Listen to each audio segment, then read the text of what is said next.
Más bien debería decir el Nuevo Testamento. Pero dice la palabra de Jehová.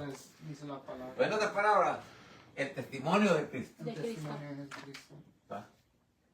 Entonces, todas las cosas confirman pues de que por mucho que se quiera negar la existencia de la iglesia y el propósito de Dios con la iglesia, es imposible poder negarlo con tantas escrituras que comprueban lo contrario. Sigue diciendo la enseñanza. Cristo vino a buscar y a salvar lo que se había perdido. Y para proveer un redil para su refugio y protección en este mundo pecador, no vino solamente para salvar, como les dije al principio. Cristo vino a buscar y a salvar lo que se había perdido. ¿A dónde se perdió el hombre? Yo les pregunto. En el Edén. En el Edén, en el huerto del Edén. Entonces dice, y para proveer ¿qué? Un redil para su refugio y protección en este mundo pecador.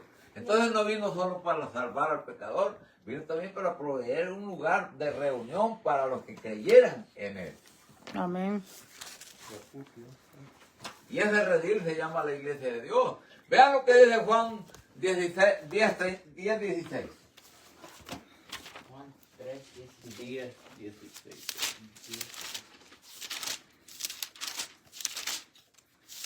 También tengo otras ovejas que no son de este redil. Aquellos también. Aquellos también me conviene traer y oirán mi voz y habrá un rebaño y un pastor. Bien. Cuando Cristo dice, también tengo otras ovejas que no son de este redil. ¿Quiénes son esas ovejas? Las que no están en la iglesia, las que no. Las que no han venido a la iglesia todavía. Las que están Las fuera. que no están dentro del pacto de la gracia. Están pero solamente introducidos por el reino de Dios. Pero todavía no están en el redil de Dios. No son parte. Por eso dice, también tengo otras ovejas que no son de este redil, aquellas me conviene traer, para que haya una sola iglesia y un solo pastor. Y escuchen la voz de él. Eso significa eso. Entonces, las otras ovejas no son Israel. Las otras ovejas son todos los que han recibido a Cristo como Salvador y han entrado al reino de Dios, pero no han encontrado la iglesia de Dios. No les ha llegado. Pero la palabra de Dios dice que el que busca halla. En lugar de resistir, los creyentes del Evangelio en el mundo religioso deberían buscar, comprobar si lo que la iglesia dice es o no es verdad. ¿Se les viene el negocio abajo? ¿Va a ser? Pues, si lo hacen así, no lo van a lograr. Luego dice, La revelación divina de la iglesia. En letras grandes, pastor. permítame, me falta un pedacito ahí todavía. Esto dice no solo lo hizo para los suyos. ¿Y quiénes eran los suyos? Los judíos. Israel. Los judíos. ¿Ah? Los apóstoles de él. Los judíos. Los judíos. Él era judío. Esa era su raza. Entonces, él no vino a buscar solo algo bueno para los judíos, porque la mayoría de judíos lo rechazaron. Solo unos cuantos lo recibieron. Este fue Pablo, ¿verdad? Los judíos, mas también para la iglesia y para las otras ovejas o creyentes de todas las naciones, según Juan 10, 15 y 16. Veamos cómo dice Juan 10, 15. Ya lo leyó, ¿no? ¿Ah? 15 y 16. No. Juan Ya 10, leímos el 16, ¿verdad? pero el 15 Veamos no. el 15. y Como el 16. Padre me conoce. Y yo conozco al Padre y pongo mi vida por las ovejas. También tengo otras ovejas que no son de este redil, aquellas también me conviene traer. Y oirán mi voz, y habrá un rebaño y un pastor. Ahí está. Entonces, no hay, digamos, ninguna duda que Jesús tiene su iglesia en este mundo, Así es. trabajando para reunir a todas las ovejas en un solo redil. Luego vamos a pasar a la parte que es la revelación divina de la iglesia. el episodio registrado dice en Mateo 16, 13 al 19. Me gustaría que lo lea, hermana. Y viniendo Jesús a las partes de Cesarea de Filipo, preguntó a sus discípulos diciendo, ¿quién dicen los hombres que es el Hijo del Hombre? Y ellos dijeron, unos Juan el Bautista, y otros Elías, y otros Jeremías, o alguno de los profetas. Él les dice, ¿y vosotros quién decís que soy?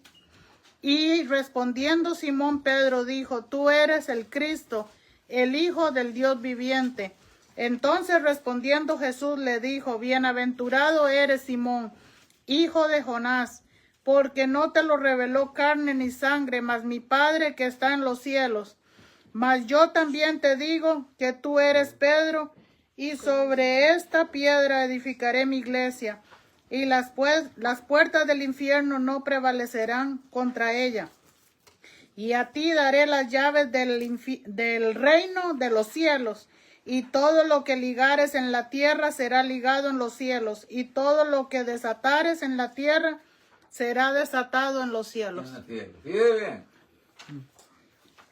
Cristo sabe que el judaísmo o el pueblo de Israel no lo aceptaba como el Hijo de Dios, lo rechazaba como el Hijo de Dios. Entonces él, para iniciar su evaluación con los 12 apóstoles, él les hace una pregunta, él les dice, ¿quién dicen los hombres que es el Hijo del Hombre? Entonces cuando yo veo ese término, los hombres, yo he tratado de encontrar una respuesta para esa pregunta. ¿Quiénes son los hombres? No sé si me están entendiendo. Amén. ¿Quién dicen los hombres? Entonces, ¿y quiénes son los hombres? Los Pues sabios. los hombres tienen que ser la nación de Israel. Porque Dios confió a esa nación hacer un pacto con ellos y poner a un hombre como mediador, no a Dios. Moisés no era Dios, era un hombre como cualquier otro hombre. Entonces era un pacto entre hombres, un pacto de Dios con los hombres. ¿En qué sentido? En que el mediador de ese pacto era un hombre, natural como cualquier otro. Entonces como ellos eran los que discutían con él, los que, ¿cómo le quiero decir? Se ponían de acuerdo entre ellos. No, estaban en contra de él. Ajá. Le daban a él los que le... Entonces él dijo, ¿y quién dice, y qué dice en el pueblo judío de mí? ¿Qué dice? Ya, entonces ya, y él, pues ellos dicen que tú eres Elías o Y Isaías respondiendo o alguno de los profetas. Simón Pedro dijo, Entonces, ¿qué quiere decir? Que ellos no se preocuparon por entender la profecía. Y estaban hablando como quien dice adivinando. Y luego él quería saber la diferencia entre un pueblo pecador que había hecho pacto con Dios o aquellos que ya eran una nueva creación en Cristo, que habían nacido de nuevo. Y vosotros, ¿quién decís que sois? Como no podían hablar los 12 juntos, tenía que haber un portavoz. Y el más, ya conocemos que Pedro, él no era el que se prestaba para hablar. Y él dijo, tú eres el Cristo, el Hijo del Dios viviente. Decir eso para ese tiempo era arriesgar la vida porque Israel no creía que fuera el Hijo de Dios. Entonces cuando Cristo vio que Pedro dijo eso, él pudo ver pues que los discípulos entre ellos habían llegado a esa conclusión y Pedro era el que confesaba lo que habían entendido. él le dijo a los discípulos que no dijeran, ¿verdad? ¿Ah? Él le dijo a los discípulos que no es dijeran. que no podían hablar todos al mismo tiempo, había un orden. No, Tenía pero que ser alguien que representara a los 12. que no le dijeran a nadie en el 20 dice. Dice entonces. No, pero es que ese ya es otro. Concentrémonos en el tema de que estamos. Porque hasta el 19 leímos sobre eso y de ahí para acá estamos hablando. Es otra cosa. Entonces, si usted sigue leyendo, se va a meter a otros temas. Entonces, podemos ver nosotros pues que Que él era el Cristo. entre todo el grupo Mira, había uno que era el Entonces, portavoz y ese era Pedro. que no dijera. Entonces él dijo, tú eres el Cristo, el Hijo de Dios viviente. Como quien dice, nosotros hemos llegado a la conclusión que tú eres el Hijo de Dios. No sé si me estás escuchando. Amén, amén, amén. Entonces Cristo dijo, correcto. Bienaventurado eres Simón, hijo de Jonás, porque lo que me acabas de decir no lo has aprendido del judaísmo, ni de tus padres, ni de los maestros de este mundo. Eso te ha venido de arriba. Es una revelación divina. Y luego le dice, mas yo también te digo que tú eres Pedro. Y sobre esta piedra, ¿cuál piedra? El entendimiento mutuo entre Cristo y Pedro. ¿De quién era quién? Pedro conocía a Cristo y Cristo conocía a Pedro. Ese era el entendimiento al que habían llegado por una revelación divina. Yo te conozco a ti y tú me conoces a mí. Sobre este mutuo entendimiento estableceré mi iglesia. Ahora, ¿cómo se distingue la iglesia? Porque todos tenemos que tener un mismo pensamiento, una misma interpretación, una misma unidad, una misma organización, una doctrina, un gobierno, ¿verdad? Entonces, para que podamos ser la iglesia, tenemos que entender que la iglesia es una unidad. Así como el Padre, el Hijo y el Espíritu son una unidad. Amén. Entonces, sigue diciendo la enseñanza. El episodio registrado desde Mateo 16, 13 al 19 es otro registro que muestra que Cristo estableció la iglesia mientras estuvo sobre la tierra. Esta no fue necesariamente una promesa para el futuro. Este pasaje bíblico es a veces usado para las denominaciones para tratar de probar que la iglesia comenzó el día de Pentecostés. Por el contrario, este comprueba que él ya había puesto en el fundamento cuando la estableció en la cumbre del monte Atín. El proceso de edificación que él inició continuaría tanto mientras él permaneciera con su iglesia y a través de su agencia como colaboradores juntamente con Dios. Después de su partida, el proceso de edificación aún sigue adelante. Nosotros podemos entender que Cristo todavía está edificando su iglesia. Y el apóstol Pablo dijo, edificado sobre el fundamento de apóstoles y profetas.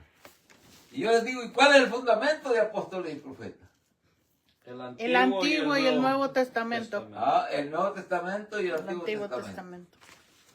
¿Por qué? Porque la iglesia no surgió porque a alguien se le ocurrió, sino que surgió en cumplimiento de la profecía de los profetas. Amén. Y todas las doctrinas de la iglesia están en el Nuevo Testamento. Entonces, eso está edificado en el fundamento de apóstoles y profetas.